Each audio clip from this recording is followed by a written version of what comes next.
वज़ीर आला पंजाब मरीम नवाज शरीफ ने आशूरा मुहर्रम उल हराम के दौरान अमन अमान बरकरार रखने ते अज़ादारां नूं महफूज माहौल फराहम करने लई सूबे भर विच जामिया सिक्योरिटी प्लान तश्कील देने की हिदायत जारी कर दी है।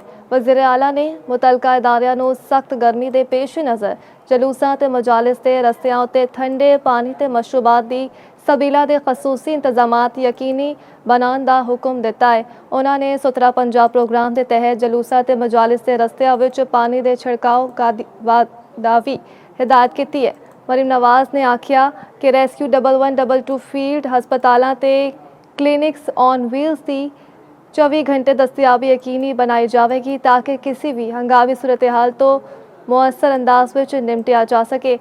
वज़ीर आला के मुताबिक सूबे भर दे 4700 तो वध इमाम बारगाहां नूं QR कोड पैनिक बटन की सहूलत फराहम की जा रही है, जिसके जरिए किसी भी हंगामी सूरत हाल में फौरी तौर पर बर वक्त इमदाद मुमकिन हो सकेगी।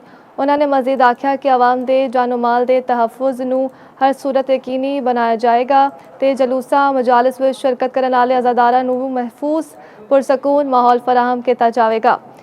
मरीम नवाज शरीफ का कहना है कि मुहर्रम उल हराम सबर इस्तकामत मुहब्बत भाईचारे का दर्स देता है, इसलिए तमाम मुतलका इदारे अपने फराइज पूरी जिम्मेदारी के नाल अंजाम देन।